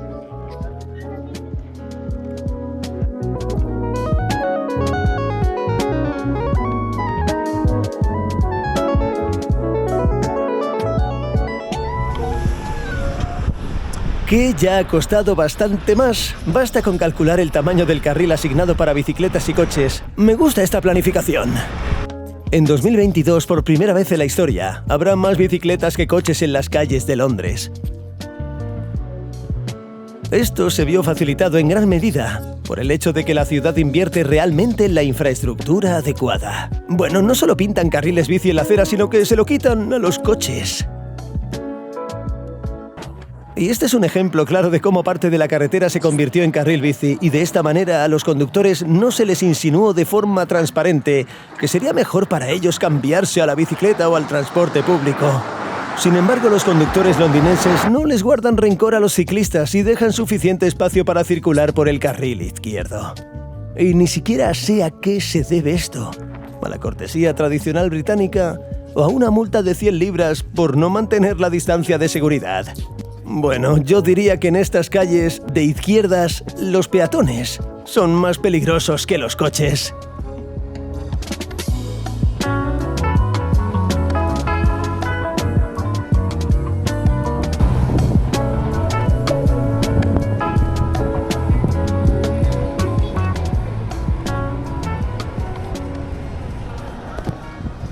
Sinceramente, viviría en Londres solo por estas maravillosas ciclovías. Es un lujo. Así que aquí estamos de nuevo en la zona de Westminster, donde se encuentran el palacio del mismo nombre, la Torre Elizabeth y no el Big Ben, la estatua de Churchill y otras estructuras relacionadas con los altos líderes británicos. Una de las instituciones más interesantes para visitar en el centro de Londres es el Tribunal Supremo. Aquí se celebran las vistas finales de cualquier caso en Gran Bretaña o sus colonias. Y puedes venir, visitar las instalaciones e incluso observar un poco el proceso de forma totalmente gratuita.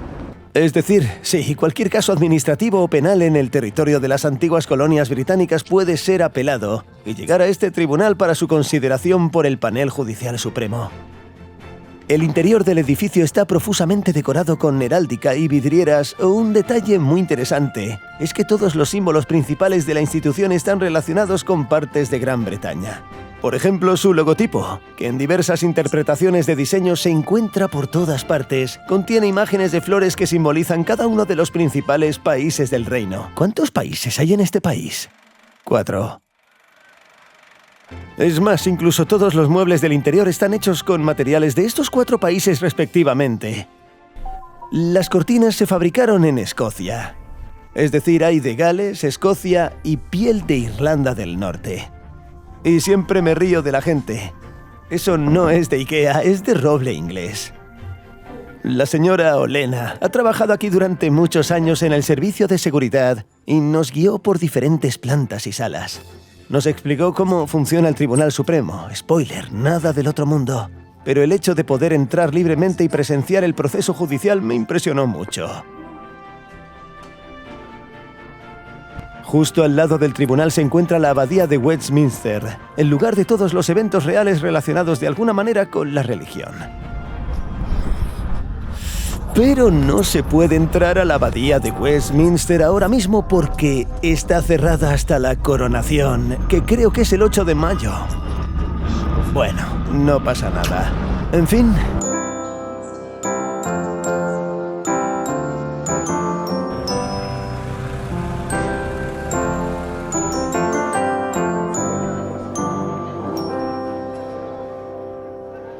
Hoy en Londres se celebra un acontecimiento verdaderamente histórico, la coronación del príncipe Carlos, y ya a las 7 de la mañana un grupo de turistas, periodistas y simplemente súbditos del Imperio Británico se reunieron alrededor de su ruta de seguimiento.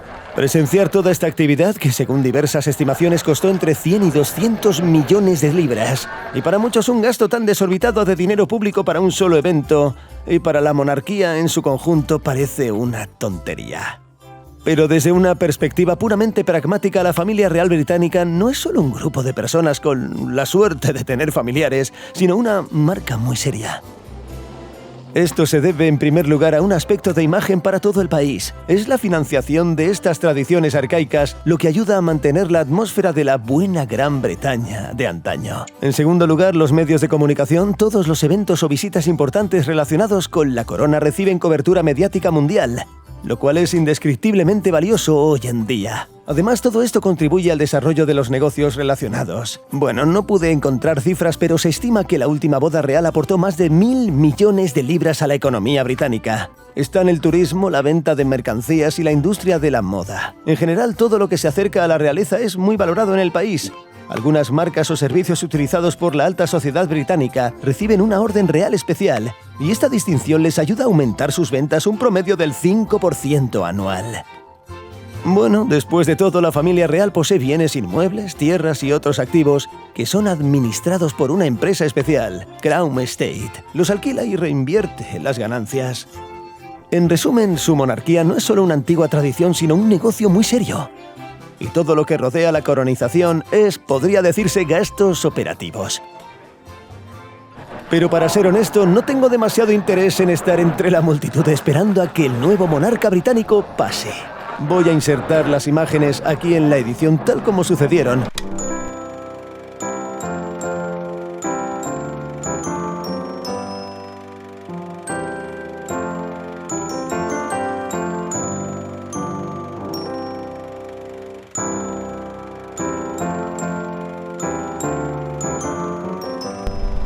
Por cierto, según tengo entendido, no todos en Gran Bretaña están encantados con el propio Carlos, pero esto ya es parte de su cultura interna.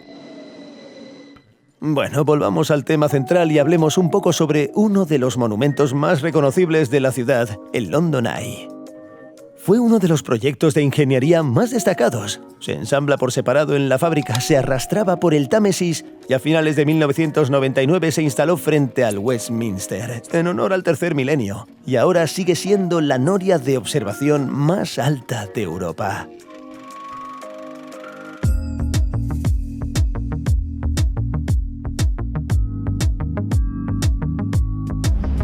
Por cierto, el London Eye no solo es uno de los nuevos símbolos de la ciudad, sino también una inversión muy rentable. En temporada alta puede generar hasta $500,000 al día. En general, se planeó aquí temporalmente, por solo 3 años. Pero la noria se convirtió rápidamente en la atracción de pago más popular de Gran Bretaña, con 3,5 millones de visitantes al año. Así que decidieron dejarla aquí.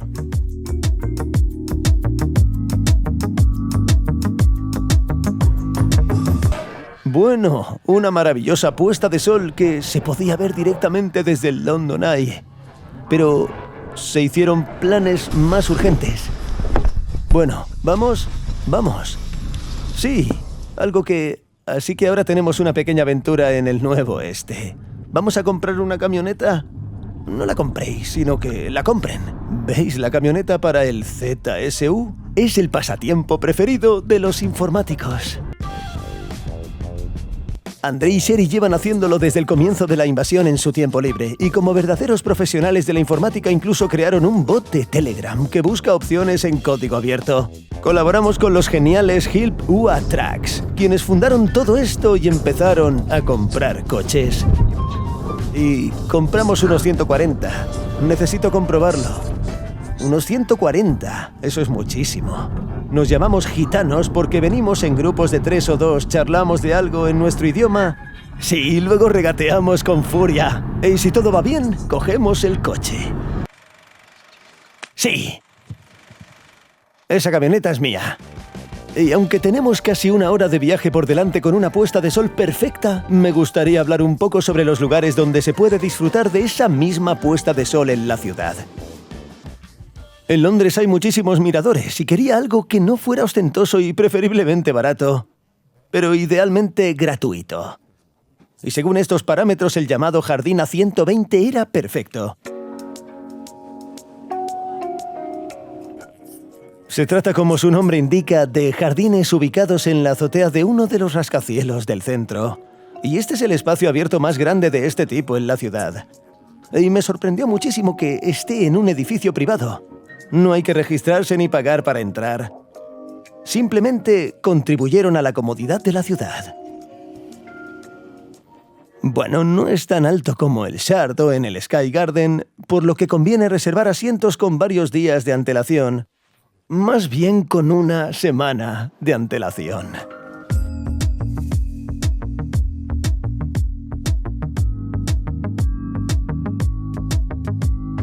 Pero tiene mucho ambiente, y lo más importante, no hay aglomeraciones. El atardecer no fue el mejor, pero sí genial que te dejaran quedarte aquí hasta las 9 para ver cómo se oscurece todo alrededor. Bueno, mientras tanto, volvamos al día en el que el sol se ponía un poco mejor.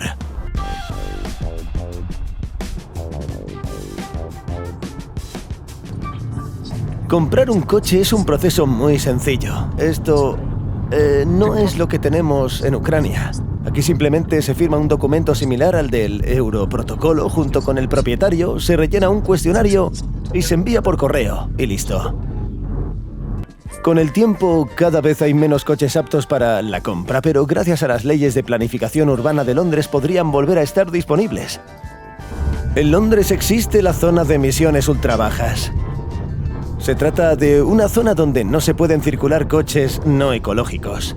Esto significa que para los coches de gasolina Euro 4 se trata de coches de unos 15 años y para los diésel Euro 6, es decir, solo pueden circular coches de 5 años. Pueden conducir, pero hay que pagar todos los días. Y quienes tienen camionetas diésel, ahora que la zona se está expandiendo, su casa o su trabajo podrían caer en esta zona y empezar a venderlas. Y llegamos enseguida. Sí, llegamos enseguida.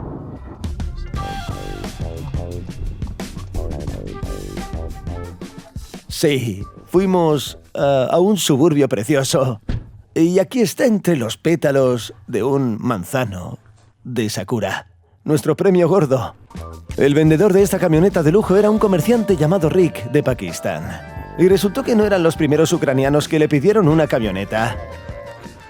¿Es Pritula? ¿Pritula? ¿Pritula? Sí. ¿Entonces le vendes los coches? Sí, tiene gente allí que me está comprando ahora mismo. Ah, vale. Sí, es muy famoso en Ucrania. Sí, uno de los mayores voluntarios de nuestro país. Sí, es genial que en el Reino Unido sean tan meticulosos con las inspecciones oficiales y sus registros. Por lo tanto, al comprar un coche puedes confiar no solo en la prestación del vendedor y en tu propia experiencia, sino también en las fuentes oficiales de información. Este es un sitio web del gobierno. Entraré ahora. Y veremos todos los secretos del lujo. Harry Potter y los secretos del lujo. Pregunta si es un Toyota negro. Respondemos que sí, que es un Toyota negro. Y aquí está su historia. Aquí podéis ver que pasó todas las inspecciones. Pero hace un año había algún problema con la rueda delantera.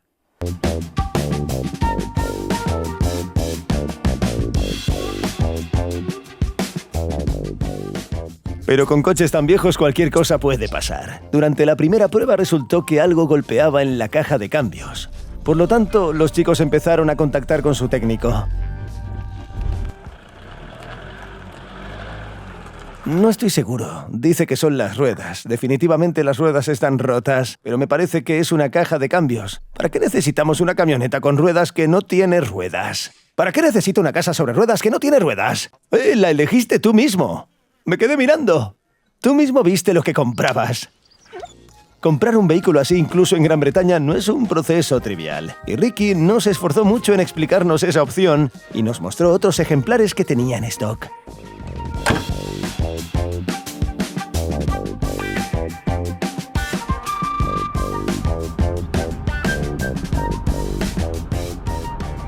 Bueno, en resumen, la historia terminó con el primer coche rechazado, pero otro comprado a un precio ligeramente superior. Ahora le echamos gasolina, lo repartimos y vamos a por nuestra recompensa. Comiendo shawarma en plena noche. De camino al pueblo, Andriy me aseguró que este restaurante libanés hace el mejor shawarma de Londres. Y a juzgar por la larga cola de la primera noche, podría ser cierto, o nada de lo que había por allí funcionaba. Al ver la cámara en mi mano, los cocineros me arrastraron inmediatamente adentro para que probara algo de su gastronomía entre bastidores. Y es una lástima que la cámara no transmita olores. En resumen, la atmósfera de una comida rápida nocturna fue un éxito rotundo. Pero ahora es hora de ver si este tesoro en una pita de 7,5 libras es un éxito. Volvimos al coche para probarlo porque ya estaba frío a la 1 de la mañana. Y el barrio donde está este punto no es el más tranquilo. Huele a salsa, algo parecido a la Big Tasty de McDonald's, pero un poco más rica.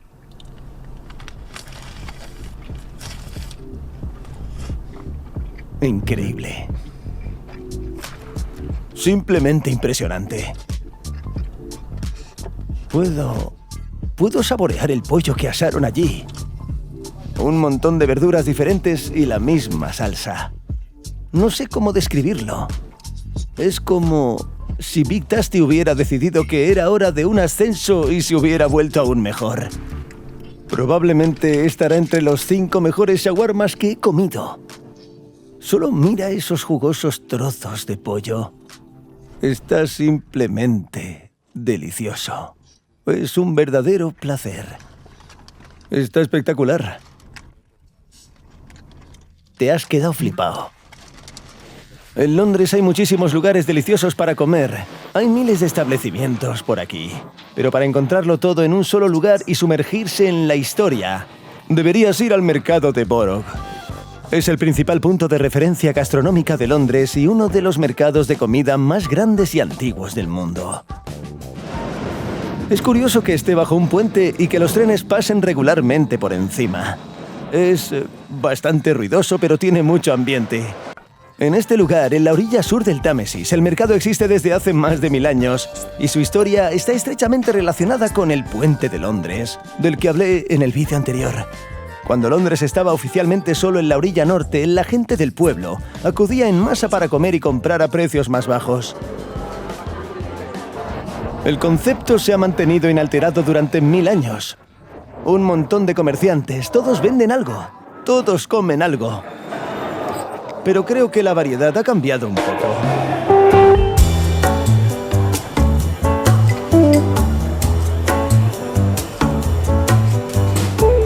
Aquí hay más de 100 puestos y bandejas con diversos productos agrícolas, pasteles, carnes y, por supuesto, comida rápida de todo el mundo.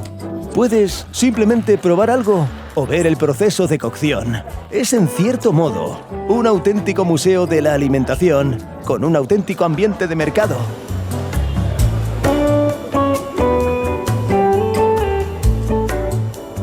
A pesar del concepto de mercado, no se debe esperar que sea barato, porque los precios aquí rondan como la media en Londres, las 10 libras por cada cosa. Por ejemplo, me tentó el ramen. Una impresión gastronómica muy breve. La carne recién sacada del frigorífico y asada en mi casa estaba realmente muy aromática, pero el caldo, que es la base y fundamental de cualquier ramen, no me impresionó mucho. Sinceramente puedo nombrar 5 lugares en Ucrania donde el ramen estará mucho más rico. Pero quizás sí debería ser en Japón, porque los chefs parecen muy auténticos. En general, en Londres casi todos los distritos tienen su propio mercado de comida, pero la mayoría son muy similares. Pero el más sorprendente de ellos se encuentra cerca del famoso Hyde Park y se llama Mercato Mayfair. Lo sorprendente es que está ubicado en el territorio de una iglesia. Fue construido en 1820, pero en la década de 1970, por alguna razón, la gente dejó de visitarlo. Y en 1973 fue desacralizado. Este término significa que ya no se considera consagrado. Hace unos 5 años se invirtieron 5 millones de libras, se restauró y se convirtió en un templo gastronómico, con locales, bares, una bodega y una terraza al aire libre.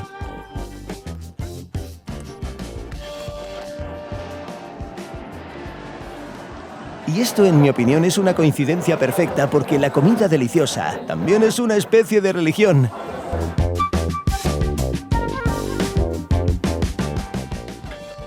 Y por supuesto, en una metrópolis tan grande, entre todas las religiones gastronómicas, había un lugar para la ucraniana. Por cierto, mi viaje aquí comenzó con ella. Lo primero que comí al llegar a Londres fue borscht con bacon y pan negro en un restaurante ucraniano, en colaboración con la Casa Ucraniana, donde se celebran todo tipo de reuniones temáticas. El pan con manteca es como el pan con manteca, está marcado. Borscht.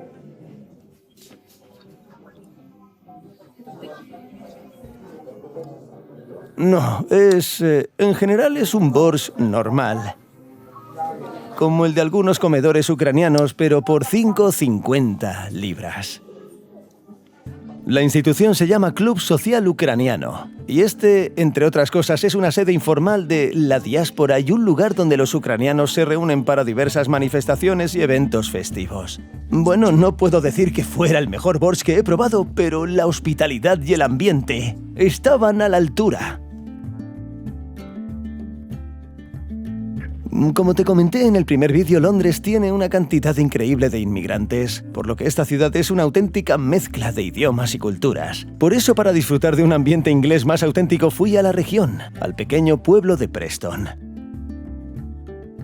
Tiene una población de hasta 1000 habitantes, y 2 de ellos son mi vieja amiga Dasha y su novio Matt. Él es de aquí, y ella se mudó con él hace unos años. Así que me quedé a cenar y a charlar sobre los ingleses y la vida en un pueblo cerca de la capital. Para alguien de mi vida, es decir, tengo casi 30. Oh, maldito sea. No lo sé, Dios, lo siento. Vamos de nuevo. Es el momento de construir una carrera, pero hay demasiado silencio. Y es un ambiente relajado. Ya sabes, todos dicen, todos son muy viejos y ricos. Ya han vivido su vida y ahora se están relajando. Creo que los ingleses están muy apegados al lugar donde crecieron. Si, por ejemplo, le preguntas a un inglés de dónde eres, no te dirá soy de un lugar muy lejano, sino te dirán que son de este pueblo. Soy de Preston. Y nadie lo sabe. Pero aún así sí lo Es son. decir, no dirás soy de Londres, sino dirás soy Así de es, Preston. Sí. Y sí, te puede abrir el mapa y mostrarte dónde estás. Pero lo que es muy interesante es que en lugares como este hay oportunidades de trabajo. Las oportunidades laborales aquí son casi las mismas que en Londres, por supuesto, no con tanta concentración, pero hay muchas empresas que tienen oficinas donde sus... ¿Por ejemplo? Por ejemplo, como trabaja mi novio. Allí fabrican muebles bastante costosos, de buena calidad, y no tiene ningún sentido que estén en Londres, porque es muy costoso. Sus clientes están en Londres, pero hacen el trabajo en el pueblo. Pero, por supuesto, las condiciones de vida y los servicios urbanos son radicalmente diferentes a los de la capital. En resumen, si vives fuera de la ciudad, definitivamente necesitas tu transporte, lo cual no tengo porque es muy difícil tramitar. La licencia es muy, muy duro, pero no hablaré de eso. Y los autobuses pasan 5 veces al día, cada 2 a 5 horas. Y si de alguna manera logras adaptarte, la mayoría de las veces no vas a lograr adaptar tus planes al horario del autobús. Si vives en un pueblo tan pequeño como yo, no tenemos ninguna tienda cerca. ¿En absoluto? Aquí, lo único que hay es un pub. No te rías, hablo en serio. De verdad no tenemos tienda, solo un pub. En algún momento de los años 70, este pub perteneció a alguna cervecería. Y luego decidieron venderlo, no me preguntes cuál fue la razón, y de repente una cadena de pubs quería comprarlo. Y porque los británicos respetan y valoran enormemente la autenticidad, los residentes locales pusieron dinero y compraron este pub. Y así que ahora incluso yo tengo acciones en este pub, pero solo te permiten comprar las acciones si vives aquí. ¿Pero eso te da algún ingreso? No se trata de dinero en absoluto. Se trata de ser parte de esta comunidad como tal. Vamos a nuestro pub, lo llamamos la gran sala de invitados. Uno entra y el otro sale. Es un lugar público. E incluso invitaron a la reina a la inauguración y ella respondió, y en el pub está enmarcada su carta oficial con su firma, donde se disculpa porque no puede asistir porque tenía el horario ocupado. Obviamente no va a venir a la inauguración de un pub local. Este pueblo tiene un estadio de cricket y su propio equipo. Incluso tienen sus propios programas impresos para la temporada y patrocinadores. La mayoría son empresas locales como la empresa de muebles Meta y el mismo pub local. Tienen ese sentido de comunidad, está muy, muy desarrollado e invierten mucho en su comunidad. Y ellos, por ejemplo, si eres un joven artesano o empiezas algún negocio, ellos vienen, todos los vecinos. Tú puedes contar con que ellos vengan a apoyarte porque ellos querrán apoyar tu negocio local. Lo mismo con el pub. Es nuestro local, pero de todos como comunidad. No le daremos entrada a nadie más. ¿Lo entiendes? Sí, wow. Uh-huh. Un ejemplo de amor por lo propio y lo local es una mesa de comedor que hizo Matt. Esta mesa es especial no solamente porque él estuvo involucrado en ella, también es porque este roble crecía cerca de su primera tienda y cuando lo hizo lo compró allí. Y para él es especial, como decirlo, es algo sentimental, es algo sensible. Encuadernación sensible. Exactamente eso que dijiste, que es exactamente este roble que estaba cerca. Y, por ejemplo, si quieres pedir una mesa y vendrás y dirás lo que quieras, algún árbol muy súper local para utilizar y será mucho más costoso porque estás pagando por ese sentimiento. ¿Y si es madera francesa, sería más barata? 2 veces menor. Hablando de madera, muchos discuten sobre cómo han cambiado los precios del petróleo y el gas debido a la invasión rusa en Ucrania. Pero la madera se ha convertido en uno de los recursos más afectados por esto y de los que no se habla demasiado. En toda Europa la madera y la propia materia prima han subido de precio 3 a 4 veces.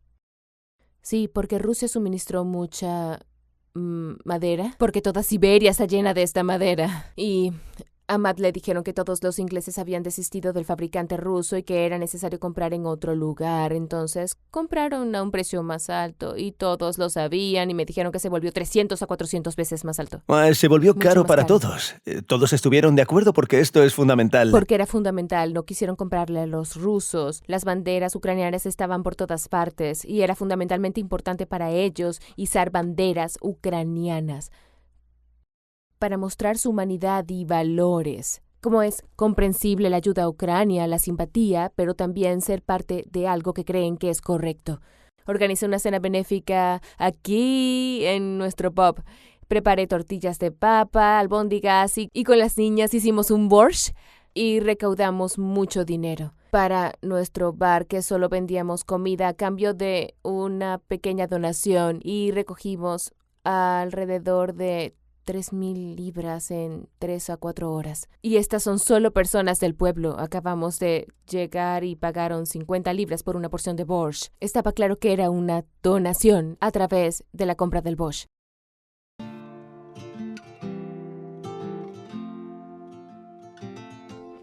Así pues, el apoyo británico a Ucrania no es solo una cuestión política o una tendencia en la capital entre quienes conocen a los ucranianos, sino un asunto de la gente y una de las pocas características distintivas entre Londres y el resto del Reino Unido.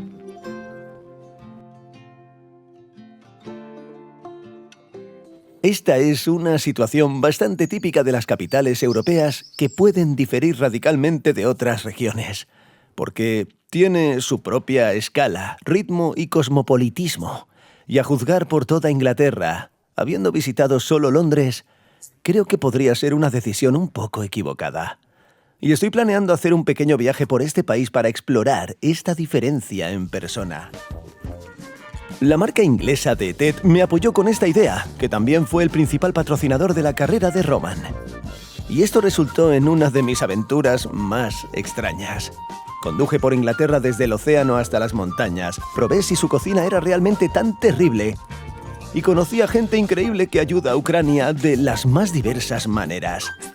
Dormí en hoteles horribles y compartimentos de lujo.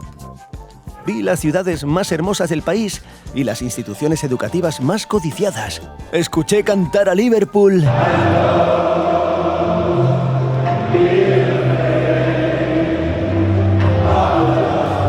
¿Y cómo ruge el viento en los Cárpatos ingleses? Oye, por supuesto, habrá otro vídeo sobre todo esto, así que os recomiendo suscribiros con total imparcialidad y activar la campanita para no perdéroslo. Ay, por supuesto, dale a me gusta, que nos viene muy bien para el algoritmo. Sí, sí. Como siempre, gracias por vernos. Nos vemos en el próximo vídeo.